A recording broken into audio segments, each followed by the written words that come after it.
Bismillahirrahmanirrahim. Assalamualaikum warahmatullahi wabarakatuh.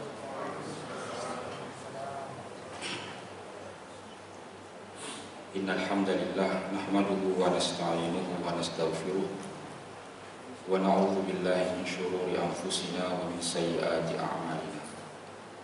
May yahdihillahu fala mudilla lahu wa may yudlil fala hadiya lahu.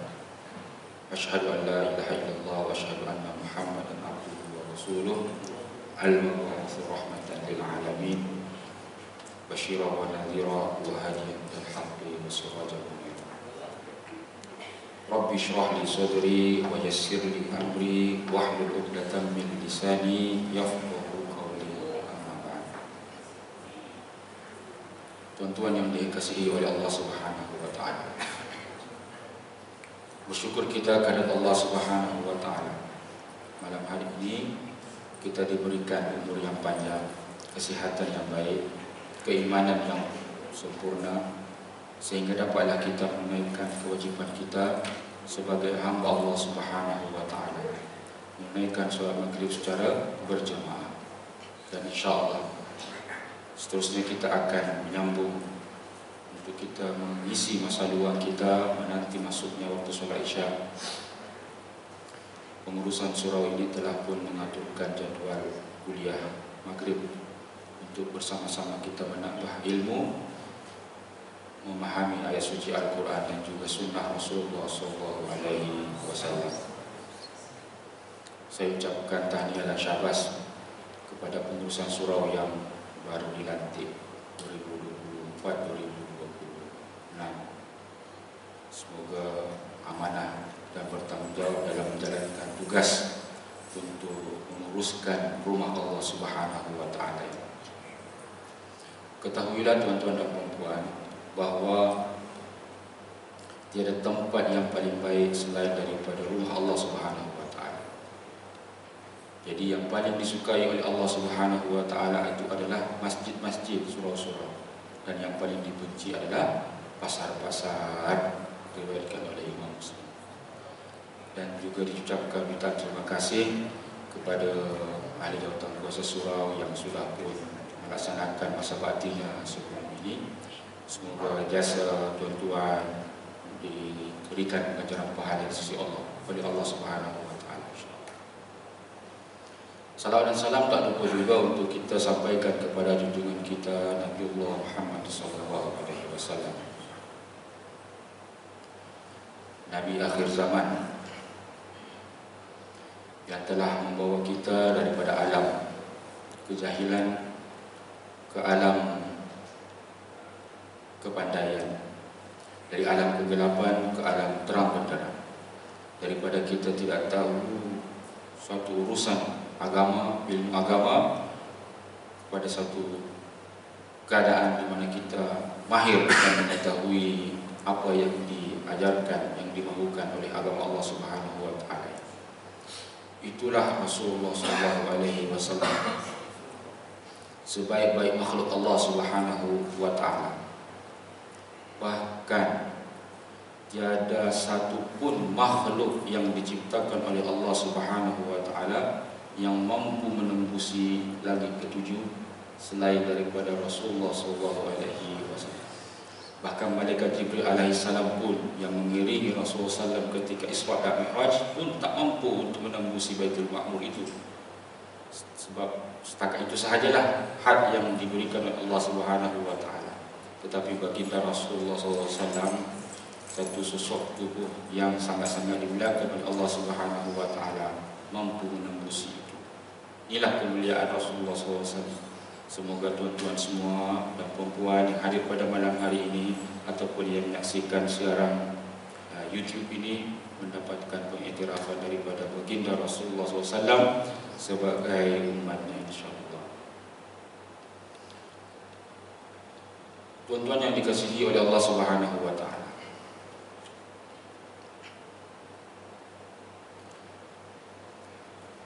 ada orang yang tanya saya, waktu itu ayah saya meninggal dunia, betulkah dalam kubur itu ada seksa? Soalan dia, betulkah ada siksa kubur? Saya kata, untuk apa Anda bertanya soalan sedemikian?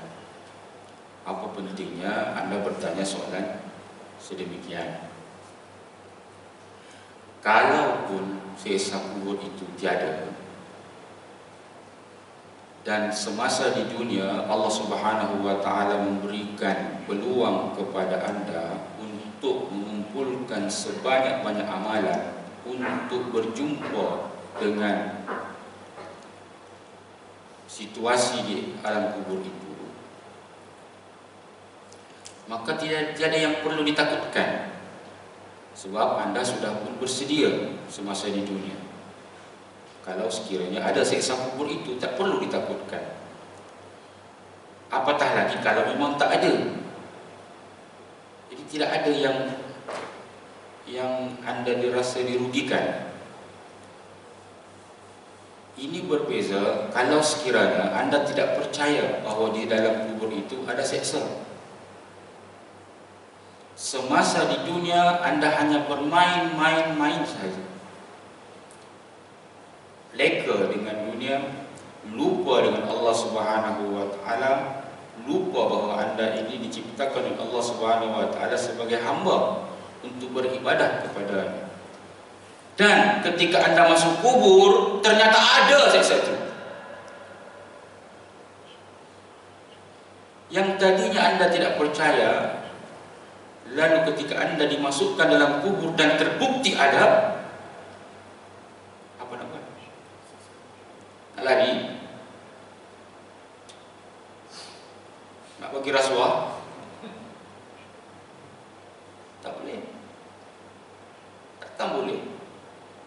Kalau sekiranya tak ada dan you ternyata prediction-nya betul, pun tak ada masalah juga. Jadi apa nak disampaikan di sini, bahawa sebaiknya kita bersedia. Sebab kalau pun memang tak ada siksa kubur itu, at least kita sudah pun menjalankan tugas kita sebagai hamba Allah Subhanahu wa Ta'ala. Jika dibandingkan kita ke sana tanpa ada bekalan. Sama seperti kalau kita nak pergi tengok bola di Bukit Jalil. Kita tahu pun di sana mesti ada orang jual burger, jual makanan apa semua. Tapi apa salahnya kalau kita bawa sendiri bekalan daripada rumah? Kita bawa sendiri bekalan. Kalau kita sampai di Bukit Jalil itu dan ternyata ada, tak ada masalah. At least kita makan makanan yang dibekalkan isteri kita. Ataupun kita mungkin ada bekalan makanan yang harganya jauh lebih murah. Tapi kalau kita terlalu yakin bahawa di Bukit Jalil itu tak akan ada makanan, dan kita tak bawa pembekalan, sampai di Bukit Jalil memang tak ada. Ataupun kita yakin bahawa di Bukit Jalil itu ada jual burger, jual makanan. Jadi kita tak payahlah beli makanan, tak payahlah bawa pada rumah. Ternyata kita tersilap kira, sampai di Bukit Jalil ada orang jual tak ada orang jual burger. Kebulurlah kita. Kebul. Gitulah lebih kurang logiknya. Jadi tuan-tuan yang dikasihi oleh Allah Subhanahu wa Ta'ala, siksa kubur itu betul, benar, dan insya-Allah setiap kita ini pasti akan melaluinya. Siapa yang mendapatkan yang ditakdirkan oleh Allah Subhanahu wa Ta'ala celaka, maka dia akan mendapatkan siksaan kubur itu. Dan siapa yang ditakdirkan oleh Allah Subhanahu wa Ta'ala sebagai orang-orang yang berjaya, maka dia akan selamat daripada siksaan kubur itu. Semoga tuan-tuan semua dan puan-puan yang hadir pada malam hari ini termasuklah di antara mereka yang mendapatkan kejayaan fid darain, sesama ada di dunia ini ataupun di hari akhirat nanti insya-Allah. Baik, saya akan menyambung perbahasan kitab Al-Adab Al-Mufrad pada bab yang ke-48. Imam Al-Bukhari rahimahullah memasukkan satu buah hadis di dalam bab ini, yaitu hadis bernomor 88. Bab ini bertajuk man da'a li sahibihi an akthir malahu wa waladahu. Sesiapa yang berdoa kepada sahabatnya supaya dibanyakkan harta dan anak. Lebih kurang macam itulah tajuk bab yang ke-48 ini. InsyaAllah saya akan bacakan bab ini, satu hadis hadis yang ke-88, dan akan menguraikannya setakat mana masa yang kita ada nanti, insyaAllah. Bismillahirrahmanirrahim. Allahumma salli ala sayyidina Muhammad wa ala ali sayyidina Muhammad. Kitab Al-Adab Al-Mufrad karangan Imam Al-Bukhari rahimahullah, bab 48, bab man da'a li sahibihi an akthir malahu wa waladahu. Bab berkaitan tentang sesiapa yang berdoa kepada sahabatnya untuk dibanyakkan anak dan hartanya. Hadis bernombor 88. Haddatsana Musa bin Ismail qala, telah menceritakan kepada kami Musa bin Ismail, dia telah berkata, haddatsana Sulaiman bin Al-Mughirah, telah menceritakan kepada kami Sulaiman bin Al-Mughirah, an Thabit, daripada Thabit, an Anas, daripada Anas, qala, dia telah berkata. Jadi yang meriwayatkan hadis ini adalah Anas radhiyallahu anhu.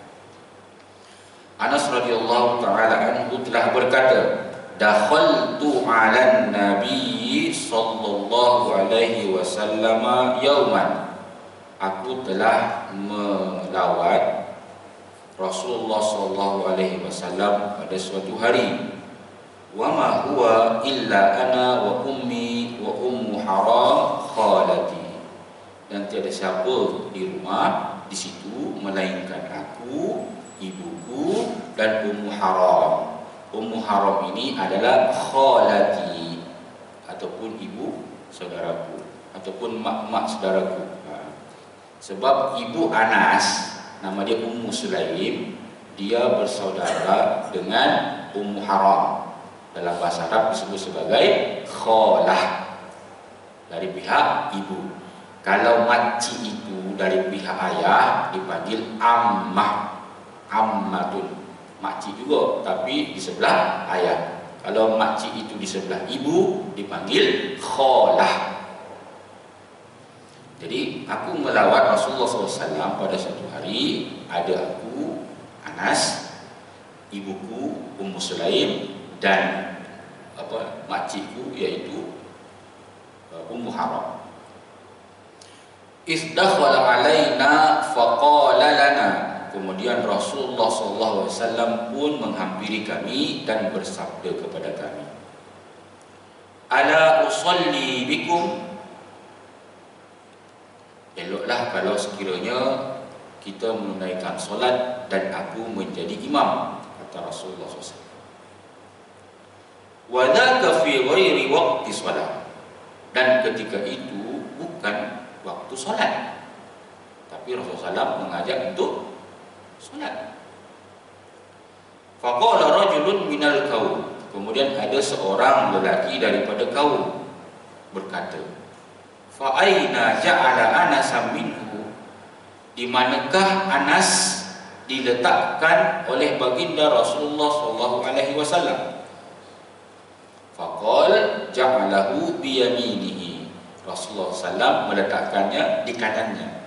Jadi ketika solat itu Anas diletak di sebelah kanan. Sebab ada berapa orang lelaki di situ? Ketika dalam rumah itu ada berapa orang? Ada 4 orang.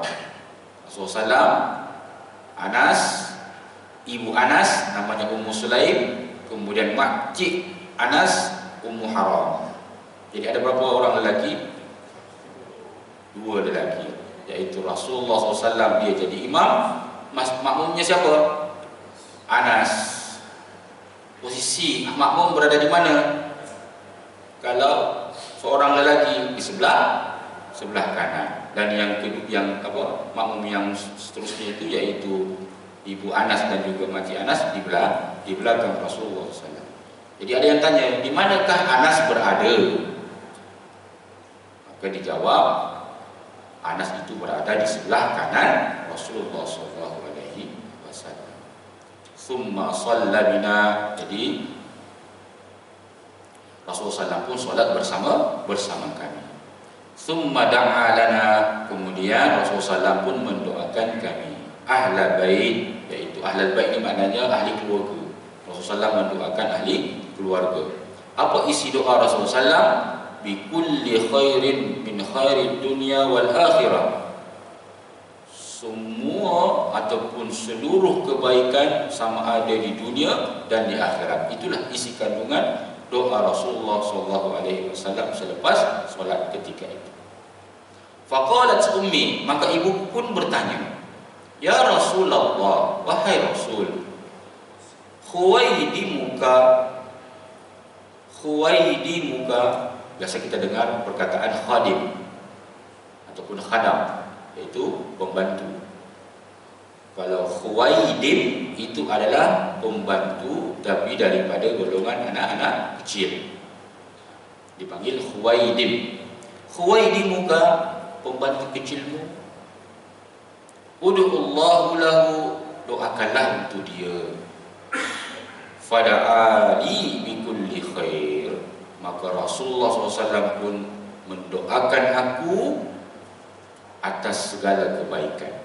Kana fi akhiri du'aahu amqal, dan akhir daripada doa Rasulullah SAW untuk aku itu adalah Allahumma aksir malahu wa waladahu wa barik lahu. Ya Allah, ya Tuhanku, banyakkanlah hartanya, ramaikanlah anaknya, dan berikanlah keberkatan untuknya. Hadisnya adalah hadis yang sahih. Baik, tuan-tuan yang dikasihi oleh Allah Subhanahu wa taala. Inilah hadis yang pendek yang akan diuraikan pada malam hari ini insya-Allah, berkaitan tentang doa seseorang kepada sahabatnya untuk membanyakkan harta dan anak serta keberkatan ke atasnya. Baik. Daripada hadis ini, tuan-tuan yang dikasihi oleh Allah Subhanahu wa taala, kita dapat memahami bahawa periwayat hadis ini diriwayatkan secara langsung, secara terus daripada Anas bin Malik radhiyallahu anhu. Anas bin Malik radhiyallahu taala anhu ini adalah merupakan salah seorang sahabat yang paling banyak meriwayatkan hadis. Antara sahabat yang paling banyak meriwayatkan hadis antaranya adalah Anas bin Malik. Bahkan beliau menduduki posisi yang ketiga daripada carta periwayat hadis yang paling ramai. Yang pertama itu adalah Abu Hurairah radhiyallahu taala anhu. Ini kerana Abu Hurairah ini dia meriwayatkan hadis hampir 5.000 hadis. 5.000 hadis. Manakala Anas bin Malik ini adalah lebih kurang 2.600 hadis. Jadi beliau adalah orang yang ketiga yang paling banyak meriwayatkan hadis Rasulullah sallallahu alaihi wasallam. Bagaimana ataupun macam mana Anas bin Malik ini dia boleh meriwayatkan hadis yang begitu banyak? Sebab apa? Ada yang tahu? Terima kasih. Kerana Anas bin Malik ini adalah merupakan pembantu Rasulullah sallallahu alaihi wasallam.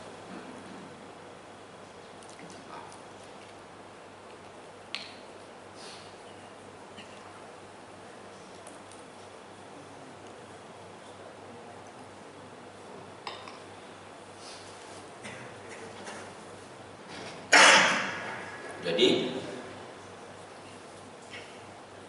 Anas bin Malik radhiyallahu taala anhu ini dia meriwayatkan hadis yang banyak disebabkan kerana Beliau melazimi Rasulullah SAW semenjak kecil lagi. Jadi ketika itu umur Anas bin Malik itu masih 10 tahun. Ibunya Ummu Sulaim datang berjumpa dengan Rasulullah SAW. Ummu Sulaim kata, "Ya Nabi, semua penduduk Madinah telah menghadiahkan hadiah kepadamu ketika engkau datang ke Madinah ini. Tak kira lelaki ataupun perempuan, semua penduduk Madinah telah memberikan hadiah kepadamu. Sedangkan aku adalah orang yang tak punya. Aku bukan orang yang berada, aku bukan orang yang punya harta.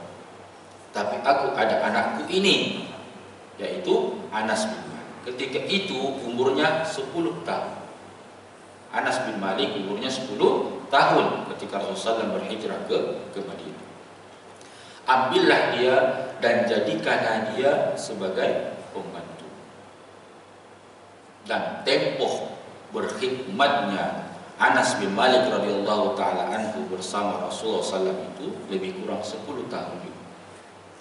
Jadi dalam tempoh 10 tahun itu Anas bin Malik meriwayatkan hadis yang begitu banyak daripada baginda Rasulullah sallallahu alaihi wasallam. Baik. Anas bin Malik ini dia berasal daripada Bani Najjar di Madinah. Jadi kalau Madinah, orang Madinah, maka disebutlah dia sebagai orang Ansar daripada Bani Najjar. Kalau tuan-tuan masih ingat lagi, di manakah unta Rasulullah SAW berhenti ketika di Madinah? Di rumah salah seorang Bani Najjar. Bani Najjar inilah adalah merupakan suku daripada Ummu Sulaim, ibu kepada Anas bin Malik radhiyallahu taala. Jadi termasuk juga suku yang sangat bagus, sebab unta Rasulullah SAW berhenti di hadapan rumah Bani Najjar. Ibunya ini dia berkahwin dengan seorang musyrik, namanya adalah Anas bin Nadhr, Malik bin Nadhr, Malik bin Nadhr. Kemudian kerana perbezaan akidah, perbezaan kepercayaan, maka keduanya ini bercerai. Jadi ibu Anas ini bercerai dengan suaminya Malik bin Nadhr. Kemudian Malik bin Nadhr itu dia pergi mengikut hala tujunya dan meninggal dalam keadaan musyrik. Tapi anaknya itulah Anas tadi, itulah Anas bin Malik radhiyallahu taala. Kemudian kali kedua Ummu Sulaim bernikah.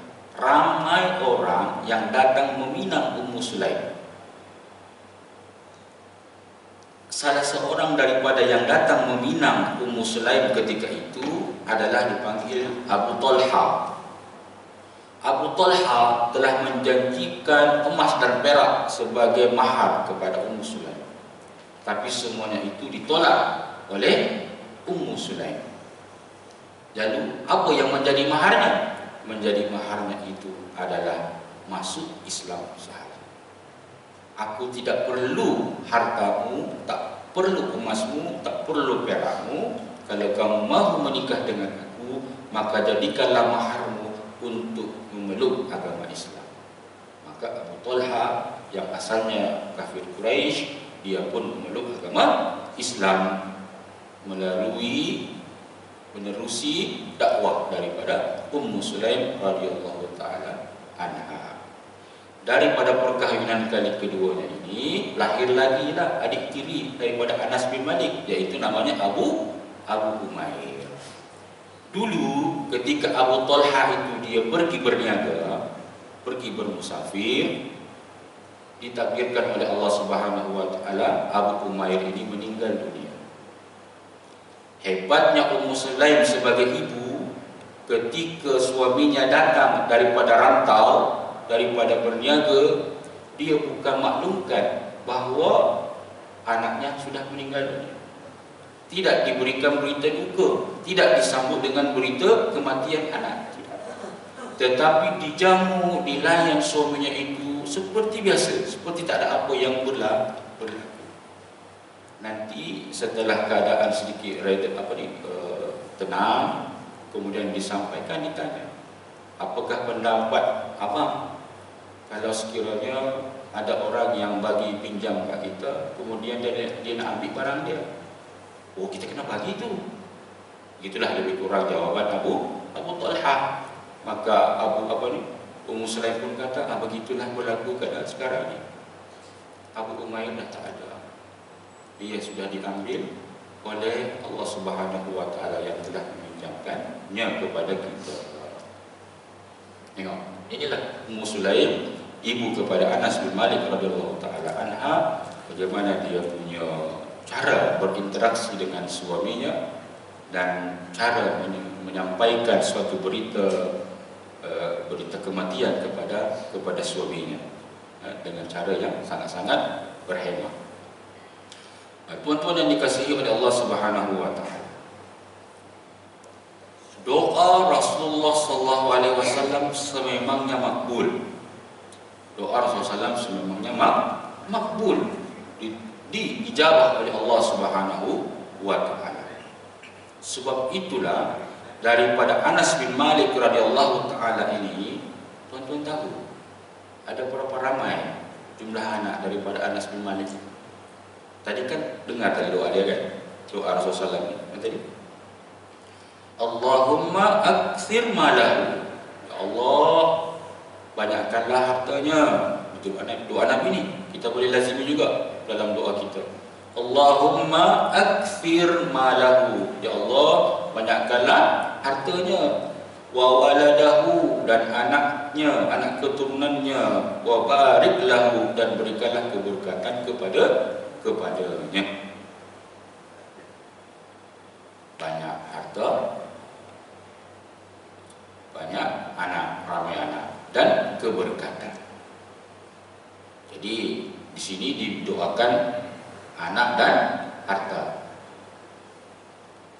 Itu Ustaz, kalau saya nak doa yang lain boleh tak? Nak doa panjang umur boleh? Nak apa lagi? Doalah apa-apapun yang tuan-tuan semua mahukan, kebaikan di dunia ataupun di akhirat nanti ini. Tapi jangan lupa dengan keberkatan. Ya Allah, banyakkanlah hartaku, bagus. Doa itu bagus. Ya Allah, banyakkanlah anakku, bagus. Ya Allah, banyakkanlah isteriku, bagus. Tapi berikanlah keberkatan kepadanya.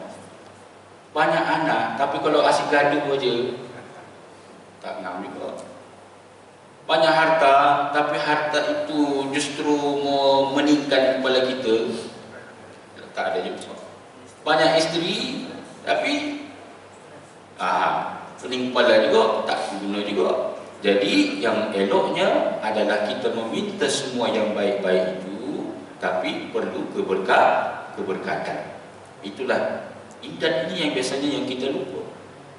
Ini yang biasanya kita lupa, karena bila kita meminta kepada Allah Subhanahu wa taala, kita lupa yang seterusnya, dan berikanlah keberkatan kepadanya. Kita perlukan keberkatan. Okey, kembali lagi. Jadi berapakah jumlah anak daripada Anas bin Malik radhiyallahu anhu? Sebab doa Rasulullah itu makbul. Jadi tersebutlah di dalam kitab Syiarul A'lam An-Nubla karya Imam Az-Zahabi rahimahullah, bahwa anak keturunan daripada Anas bin Malik ini mencecah ratusan orang. Mencecah ratusan orang. Saya dulu cari-cari ada berapa ramai daripada ratus-ratus anak tu, anak dan cucu tu, ada berapa ramai isteri dia. Saya nak tahu, buku dia ramai isteri, jadi anak dia ramai. Jadi macam tu. Saya buat research tadi, saya cari, tak jumpa. Payah saya nak menjumpa, ataupun saya tak jumpa lagi setakat ni lah. Mungkin lepas ni bila saya bila keadaan tenang sikit, saya baca balik, mungkin saya akan jumpa. Ternyata yang saya dapati, Anas bin Malik ini hanya mempunyai seorang isteri sahaja, iaitu Zainab binti Nabi. Seorang saja. Sebab saya menjangkakan dengan jumlah anak yang ramai, ratusan orang anak dia, mungkin dia ada 2, 3, 4 isteri. Dan perkara itu biasa di ketika itu ada. Tapi bila saya cari Google, ada dapat satu itu aja, Zainab, isteri dia. Tapi bukan kita fokusnya itu, dia nak berapa isteri ke apa. Nak bagi tahunya bahawa anaknya Anas bin Malik radhiyallahu taala ini sangat-sangat ramai berkat daripada doa daripada baginda Rasulullah sallallahu alaihi wasallam. Anak tu. Yang kedua, harta.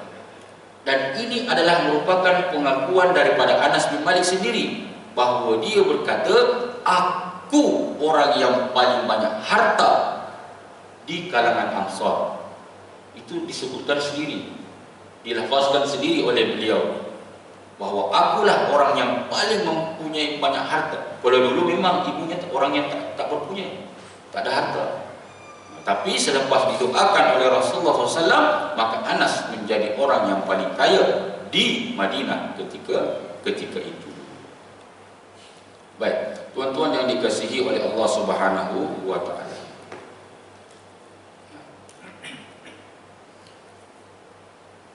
Anas bin Malik radhiyallahu taala anhu ini juga salah satu keutamaan beliau, saya nak kongsi dengan tuan-tuan. Mungkin ada yang dah tahu, mungkin ada juga yang tak tahu. Kalau ada yang dah tahu, alhamdulillah, kita mengulang kaji. Tapi kalau ada yang belum tahu, ini ilmu yang baru. Sebab bagi saya ilmu yang baru, saya baru jumpa.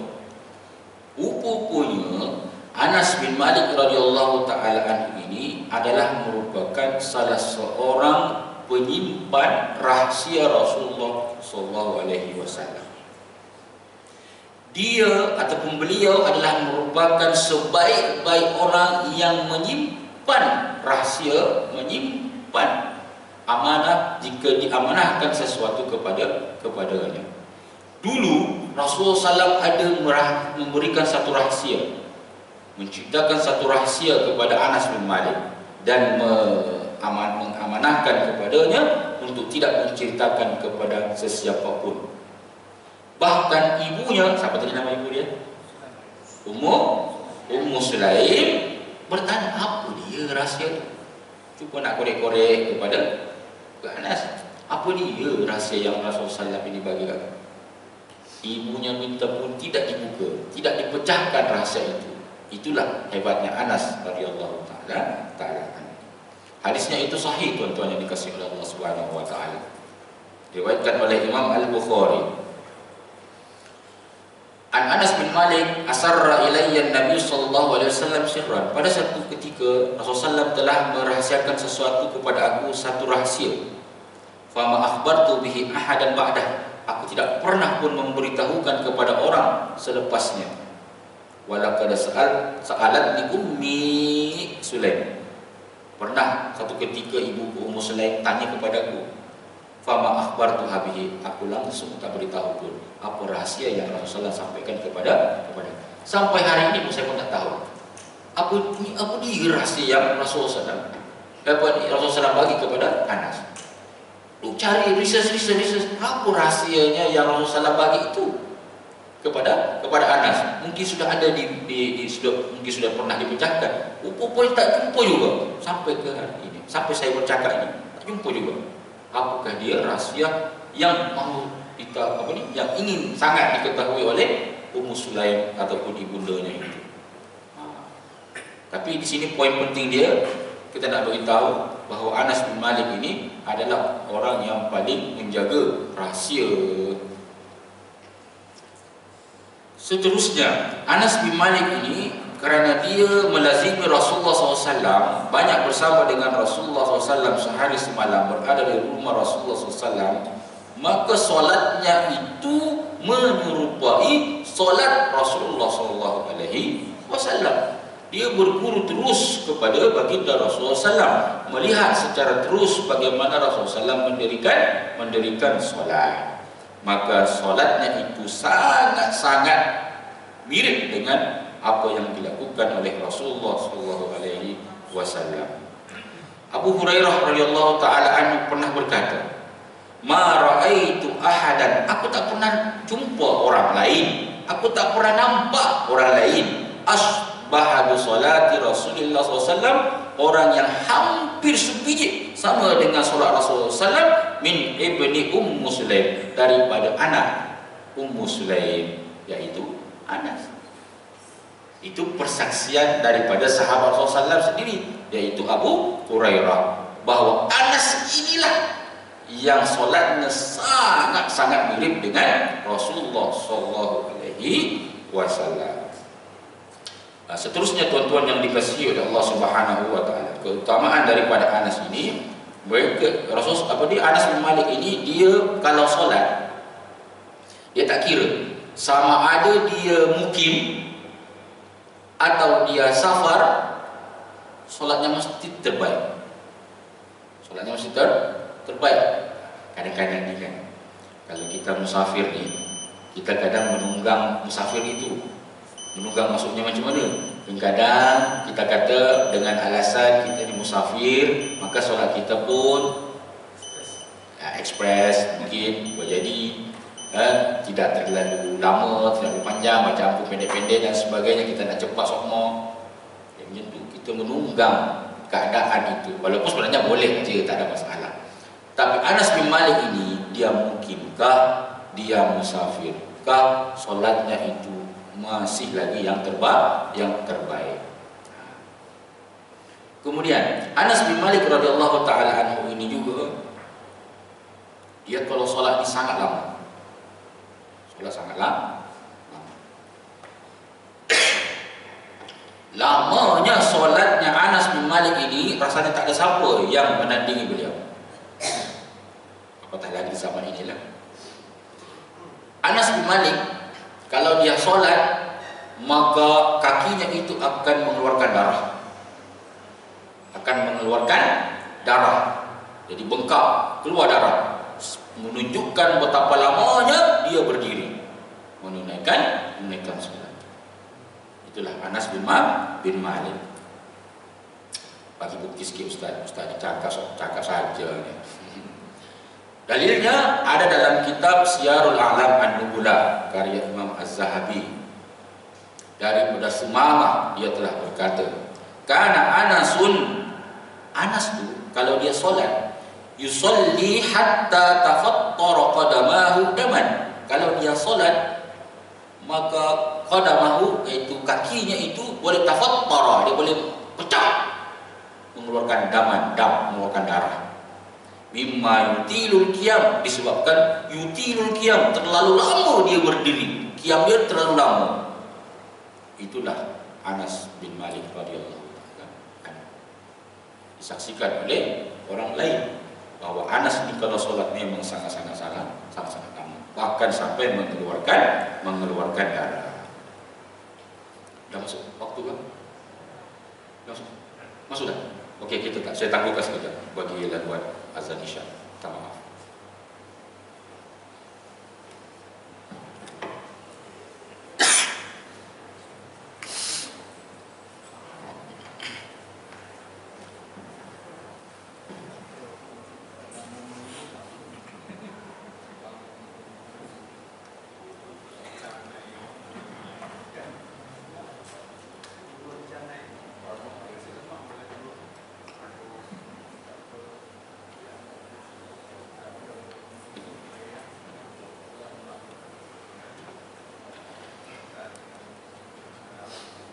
Allahu Akbar, Allahu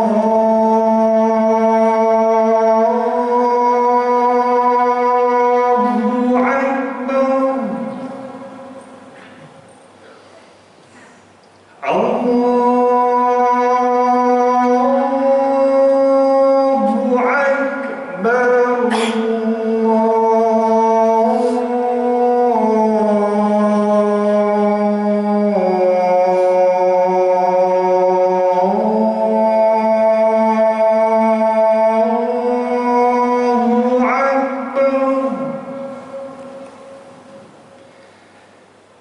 أشهد أن لا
Tuan yang dikasihi oleh Allah Subhanahu wa Ta'ala, saya sambung sedikit kuliah pada malam hari ini.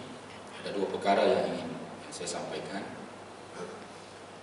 Yang pertama, kandungan hadis yang kita bacakan pada malam hari ini, dia ada mendidik kita supaya kita bertawassul dengan orang soleh. Bertawassul itu maksudnya kita menyambungkan hajat kita itu menerusi orang lain. Jadi kalau kita bertawassul dengan orang soleh, maka menerusi orang soleh itulah kita sampaikan hajat kita kepada Allah Subhanahu wa Ta'ala. Ada juga orang bertawassul dengan amal kebaikan. Jadi menyebutkan semua amal kebaikan yang pernah dilakukan, kemudian dia berdoa supaya dilepaskan, dikurangkan daripada seksa yang dia terima ataupun bala yang dia terima. Tapi daripada hadis ini kita dapat memahami bahawa bolehnya bertawassul dengan orang soleh. Kenapa macam itu, Ustaz? Sebab ibu Anas bin Malik, Ummu Sulaim, dia meminta kepada Rasulullah SAW supaya mendoakan anaknya. Itu yang dipanggil tawassul. Tawassul dengan orang yang soleh. Yang soleh di sini adalah Rasulullah SAW. Dalam konteks itu Rasulullah SAW. Tapi kalau dalam konteks kita ini dah tak ada Nabi, maka bolehlah kita bertawassul dengan Tok Imam. Sebab Tok Imam kita inilah paling bacanya paling bagus, paling warak, paling takwa, paling soleh. Ataupun siapa-siapa sahaja yang kita rasa mereka ini adalah Tok Guru, alim ulama, kita boleh menggunakannya sebagai wasilah, sebagai perantaraan supaya kita ini didoakan didoakan oleh mereka, sebab mereka ini adalah orang-orang bertakwa, orang-orang yang saleh. Jadi doa mereka ini istijab, makbul di sisi Allah Subhanahu wa taala. Jadi bolehnya kita bertawassul dengan orang yang saleh. Dulu di zaman Umar bin Al-Khattab radhiyallahu taala anhu, khalifah yang kedua, berlaku musim kemarau yang sangat panjang. Musim kemarau. Maka Umar ni sahabat, tuan-tuan. Sahabat yang senior. Dia kalau nak doa terus kepada Allah Subhanahu wa taala untuk menurunkan hujan pun boleh. Tapi kerana ketika itu masih hidup Pak Cik Rasulullah SAW, iaitu Abbas bin Abdul Muttalib, maka Umar datang kepada Abbas bin Abdul Muttalib. Hai Abbas, kamu adalah bapa saudara Rasulullah SAW. Maka tolonglah kamu berdoa kepada Allah Subhanahu wa taala supaya menurunkan hujan. Abbas bin Abdul Muttalib pun berdoa kepada Allah Subhanahu wa taala, turun hujan. Itu pun sebenarnya Umar pun kalau dia doa direct boleh. Dia ini sahabat besar. Nak bagi tahunya bahawa bertawassul dengan orang soleh itu boleh.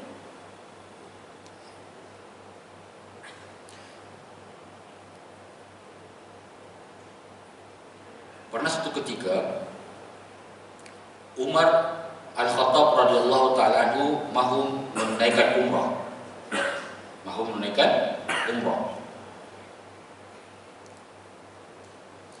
Maka dia minta izin kepada Rasulullah SAW. Minta izin. Mengetahui bahawa Umar datang kepadanya untuk minta izin melaksanakan umrah, maka Rasulullah SAW pun menitipkan doa kepada Umar. Maksudnya apa? Rasulullah SAW kata kepada Umar, kamu nak pergi ke Mekah, tolonglah doakan untuk kami. Ini Rasulullah SAW ni. Dia sendiri kalau dia berdoa pun langsung makbul, tuan-tuan. Cuma dia nak bagi tahu kepada kita boleh menitipkan doa kepada orang yang mahu pergi umrah. Dia bertawassul juga tu, menerusi Umar. Wahai Umar, sebab kamu nak pergi ke Mekah melaksanakan umrah, maka tolonglah doakan untuk kami semua. Janganlah lupakan kami dalam doa. Bagi dalil Ustaz. Hadisnya ini diriwayatkan oleh Imam At-Tirmizi. An Umar annahu ista'zana Nabi sallallahu alaihi wasallam fil umrah, bahwa Umar suatu ketika dia minta izin untuk menunaikan umrah. Faqal, maka Rasulullah sallallahu alaihi wasallam bersabda, ai ukhayya asyrakna fi du'aika wa la tansani. Oh saudaraku, jangan lupakan kami, ikutkanlah kami juga dalam doa. Itu sabda Rasulullah SAW ketika Umar minta izin kepadanya untuk menunaikan umrah. Boleh bertawassul dengan orang yang saleh. Satu hari juga ada seorang yang rabun, sakit mata, datang berjumpa Rasulullah SAW dan mengadu tentang sakit matanya. Nabi, saya sakit mata. Rasulullah SAW jawab, kamu ada dua pilihan. Satu, kamu bersabar dengan sakit mata itu dan kamu akan mendapatkan pahala yang banyak. Atau yang kedua, aku doakan kamu dan kamu akan sembuh. Maka lelaki yang sakit tadi itu pun kata, doakan aku. Mungkin dia sudah tak boleh tangguh lagi dah kot sakit mata dia. Mungkin dia tak boleh lagi nak tangguh. Maka dia kata, doakan. Maka Rasulullah SAW pun meminta kepada lelaki tersebut untuk berwudu. Berwudu. Mengelokkan wudu. Yang kedua, berwudu wudhu. Kemudian yang ketiga berdoa. Dalam doanya itu dia bertawassul dengan Rasulullah sallallahu alaihi wasallam. Apa bunyi doanya? Allahumma inni as'aluka, ya Allah ya Tuhanku. Ini doa lelaki tadi itulah yang sakit tadi itu. Nabi kata pergi wudhu dulu, elokkan wudhu kamu. Kemudian yang ketiga, baca doa yang aku akan ajarkan kepada kamu ini. Dalam doanya itu ada tawassul kepada baginda Rasulullah sallallahu alaihi wasallam. Apa bunyi doanya? Dia agak panjang sikit, tapi kalau kita ada semangat untuk nak menghafaz ini dan kita lazimi dalam doa kita, insya-Allah ini juga menjadi ayat syifa, ayat penyembuh untuk kita menyembuhkan penyakit yang kita ada. Sebab ini doa ini diturunkan oleh Rasulullah SAW kepada lelaki ini, diajarkan kepada lelaki tersebut. Allahumma inni as'aluka, ya Allah ya Tuhanku, aku memohon kepadamu. Wa atawajjahu ilaika, dan aku menghadap kepadamu. Binabiyyika, menerusi nabimu Muhammad sallallahu alaihi wasallam, nabiyyur rahmah, nabi yang rahmah.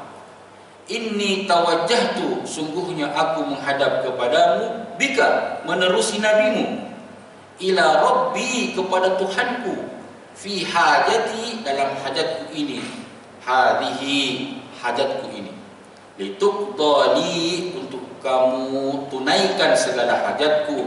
Allahumma, ya Allah ya Tuhanku, fasyaffi'hu fiyya, maka syafaatkan atau sembuhkanlah apa yang ada pada diriku ini. Maka dalam hadis riwayat yang lain, sehabis dia bacakan doa ini, terus sembuh sakit mata dia. Hadisnya ini adalah hasan sahih, diriwayatkan oleh Imam At-Tirmidzi. Jadi kita boleh berdoa menerusi orang yang saleh.